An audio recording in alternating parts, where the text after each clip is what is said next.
एक समय की बात है, पालनपुर नामक गांव में अक्सर अजीबोगरीब घटनाएं हुआ करती थी।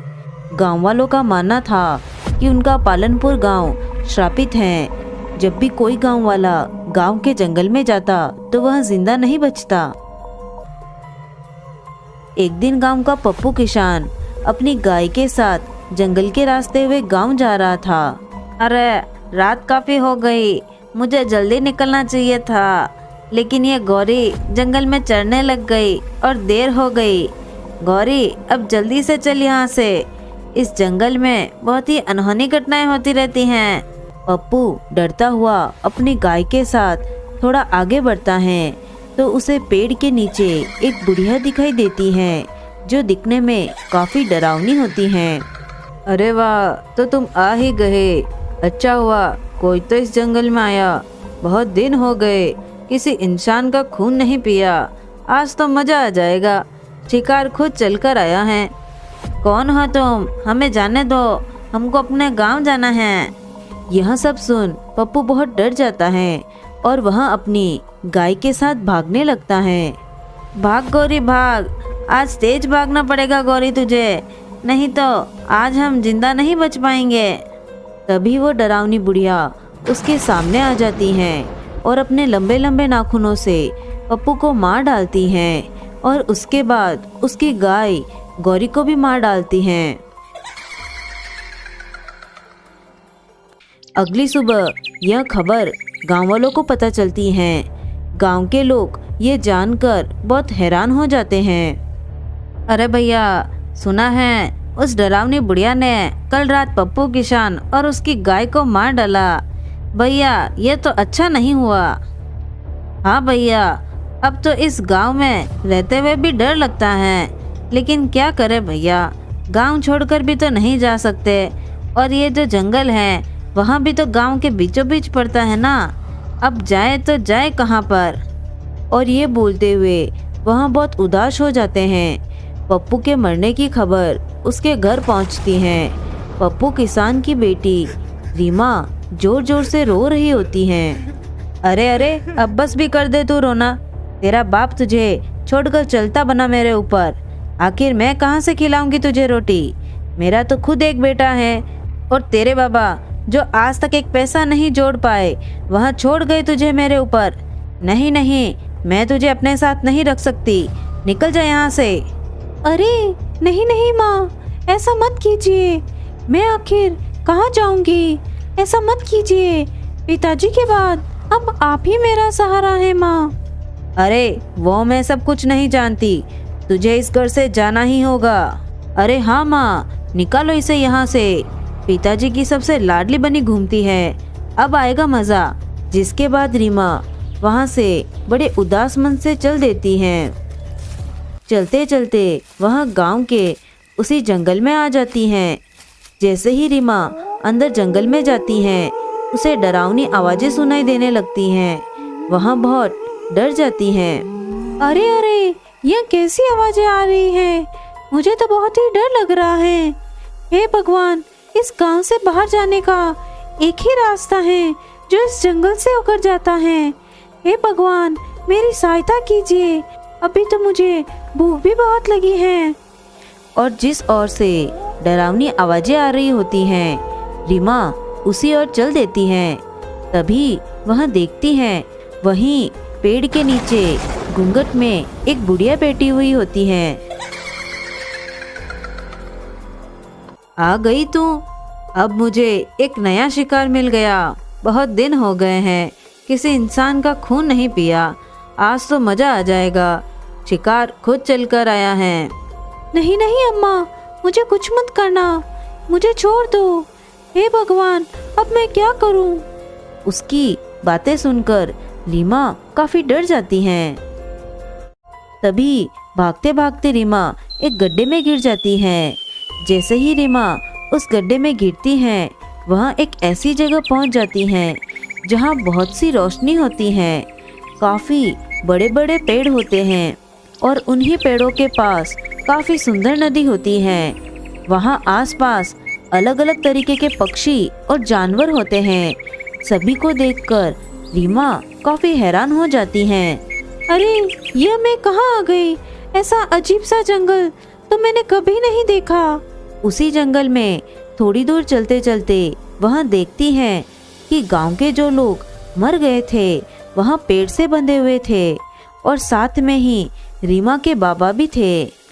रीमा यह सब देखकर हैरान हो जाती हैं और अपने बाबा के पास जाती हैं। अरे बाबा, आप जिंदा हो? आपको पता है, मुझे लगा था मैंने आपको खो दिया, लेकिन आप तो जिंदा हो। लेकिन आप यहाँ पर कैसे आए?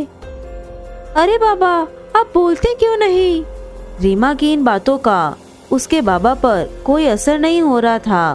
तभी रीमा के पास एक अजीब से दिखने वाला आदमी आता है। रीमा उसको देखकर हैरान हो जाती है।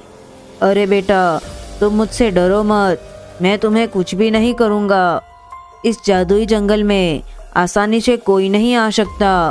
अगर तुम यहाँ आई हो तो ज़रूर तुम में कोई खास बात होगी। लेकिन आप कौन हैं? और यहाँ पर मेरे गांव के वह सारे लोग मौजूद हैं जो मर गए थे, यहाँ तक कि मेरे पापा भी। मेरी तो कुछ समझ में ही नहीं आ रहा है। बेटा, मैं इस जंगल में कई वर्षों से तपस्या कर रहा था कि अचानक एक दिन यहाँ पर एक औरत जो पिशाचनी थी वहाँ आ गई। कई वर्षों की तपस्या के बाद मुझे एक मंत्र मिला जिससे मैं सबसे शक्तिशाली हो सकता था और हमेशा के लिए अमर भी। लेकिन इस बात की खबर उस पिशाचनी को लग गई और वह यहाँ मुझे मारने आ गई। मैं पिशाचनी हूँ, मुझे पता चला है तेरे पास वो जादुई मंत्र हैं। मुझे वह जादुई मंत्र बता। मैं इस दुनिया में अमर होना चाहती हूँ, बता, नहीं तो मैं तुझे मार दूंगी। उस समय अगर मैं पिशाचनी को जादुई मंत्र नहीं बताता तो वह मुझे मार डालती, इसलिए मैंने उसे वह मंत्र बता दिया। लेकिन क्योंकि वह एक पिशाचनी औरत थी, इसलिए उसे अमर होने के लिए उस जादुई मंत्र के साथ साथ कुछ लोगों के खून की भी जरूरत थी, जिनका खून पीकर वह अमर हो सकती थी। तभी से वह पिशाचनी अपना भेष बदलकर अलग अलग गांवों में जाती हैं और लोगों को मारकर उन्हें यहाँ इस जंगल में ले आती हैं और उनका सारा खून पी जाती हैं। उस अजीब से दिखने वाले आदमी की बात सुनकर रीमा दंग रह जाती हैं। तो क्या अब मेरे पापा और गांव के सभी लोग कभी जिंदा नहीं हो पाएंगे? बेटा, जिंदा हो सकते हैं, लेकिन उसके लिए तुम्हें एक कठिन राह से गुजरना होगा। वह घूंघट वाली औरत ही पिशाचनी है जो तुम्हारे गांव के लोगों को मारा करती हैं। बस अब उसे कुछ ही लोगों के खून की जरूरत है, जिसके बाद वह उस जादुई मंत्र से अमर हो जाएगी। अगर ऐसा ही हुआ तो तुम कभी भी अपने पिता और बाकी गांव वालों को जिंदा नहीं कर पाओगी।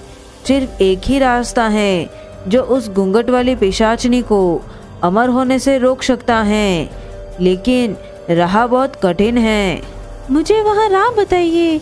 मैं अपने पापा और गांव वालों को फिर से जिंदा करना चाहती हूँ। मुझे क्या करना होगा? तभी वह अजीब से दिखने वाला आदमी रीमा को एक जल का लोटा देता है। बेटा, इस शुद्ध जल के कलश को लेकर तुम्हें उस पिशाचनी के जंगल जाना होगा और जिस वृक्ष के नीचे वहाँ अपना शिकार का इंतजार करती हैं, उसी वृक्ष के ऊपर एक गिद्ध निवास करता है। उसी गिद्ध में उस पिशाचनी के प्राण हैं। अगर उस गिद्ध के ऊपर तुम इस सिद्ध जल को छिड़क दो तो उस पिशाचनी का भी अंत हो जाएगा। आप मुझ पर भरोसा करें, मैं अपने बाबा और गांव वालों के लिए अपने प्राणों से खेल जाऊंगी और उन्हें मुक्त करा कर लेके आऊंगी। कलश लेकर तो तुम जाओगे, लेकिन ध्यान रहे, यह कलश अगर गलती से भी पिशाचनी ने छू लिया तो इसकी सारी शक्तियाँ खत्म हो जाएगी। एक बात और, तुम्हें यह काम सूर्यास्त पर ही करना होगा। अगर उस पहर से पहले तुम यह काम नहीं कर पाए तो रात होते ही वह गिद्ध उड़ जाएगा और उसके बाद उसका पता लगाना मुश्किल होगा। आपकी कही सभी बातों का मैं ध्यान रखूंगी। अब आप मुझे आज्ञा दीजिए। उसके बाद रीमा जंगल में ठीक उसी जगह सूर्यास्त से पहले पहुंच जाती हैं।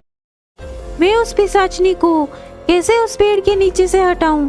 अगर मैं उसके सामने गई तो वह मेरे पीछे पड़ जाएगी और इस कलश को तोड़कर मुझे मार देगी। हे भगवान, मेरी मदद करो। तभी उसके सामने उसकी गाय गौरी, जिसको पिशाचनी ने मार दिया था, वहां आ जाती है। अरे गौरी, तुम आ गई। हाँ रीमा, मैं तुम्हारी मदद करने आई हूँ। अब मैं तुम्हारा रूप लेकर पिशाचनी के सामने जाऊंगी, जिससे वह मेरे पीछे भागेगी और तुम पीछे से जाकर उस पेड़ पर बैठे गिद्ध पर इस सिद्ध जल को छिड़क देना, जिससे वह पिशाचनी का अंत हो जाएगा। ठीक है गौरी, मैं वैसा ही करूंगी। उसके बाद गौरी रीमा का रूप ले लेती हैं और जंगल में जिस पेड़ के नीचे पिशाचनी बैठी होती हैं, वहां जाकर कहती हैं, इधर देखो बूढ़ी पिशाचनी, आओ मेरे पास। अरे ये क्या देख रही हूँ? आज मेरा शिकार मुझे खुद आगे से बुला रहा है। आज तो आनंद ही आ जाएगा। उस दिन तुम कहीं भाग गई थी, आज तुम्हें कोई नहीं बचा सकता। जिसके बाद वह डरावनी दिखने वाली बूढ़ी औरत रीमा के रूप लिए हुए गौरी के पीछे पीछे भागती हैं। यही वक्त है, सूर्यास्त होने ही वाला है, जब मुझे उस गिद्ध पर जल छिड़क कर उस पिशाचनी का अंत करना होगा।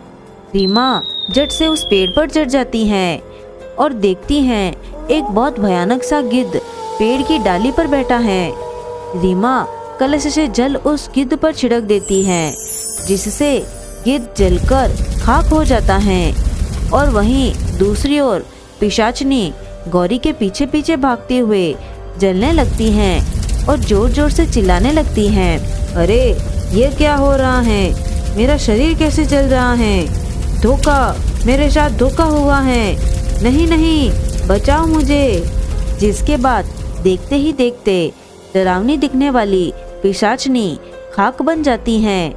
तभी रीमा पेड़ से नीचे उतरती हैं और कहती हैं, धन्यवाद ईश्वर, मैं इस पिशाचनी का अंत करने में सफल हुई। तभी उस अजीब से दिखने वाले आदमी के साथ रीमा के बाबा और उसके गांव वाले आते हैं, जिन्हें देखकर रीमा बहुत खुश हो जाती हैं। अरे वाह बाबा, आप जिंदा हो गए। मेरे प्यारे बाबा, देखो मैंने आपको फिर से जिंदा कर दिया। हाँ मेरी बेटी, देख मैं तेरे पास वापस आ गया हूँ। वाह रीमा, तुम सच में बहुत बहादुर और साहसी हो। तुमने उस घूंघट वाली पिशाचनी को हमेशा के लिए मुक्त कर दिया। अब वहाँ बहुत दूर जा चुकी हैं। अब तुम्हारा गांव श्रापित नहीं रहा बेटा। अब किसी भी गांव वाले की मौत नहीं होगी और यह सब तुम्हारे ही कारण हो पाया है। यह सुनकर वापस जिंदा हुए सारे गांव वाले रीमा को धन्यवाद करने लगते हैं। अरे वाह बेटा, तुमने जो हमारे लिए किया है वह कोई नहीं कर सकता था। तुम वाकई ही हमारी गांव के लिए नायाब हीरा हो। तुम्हें पाकर हम धन्य हो गए बेटा। मुझे माफ कर दो रीमा, मैंने तुम्हारे साथ बहुत ही गलत व्यवहार किया। मेरे मन में आपके लिए कोई कड़वाहट नहीं है माँ। देखो पिताजी अब हमारे साथ वापस हैं, हम सब साथ में रहेंगे।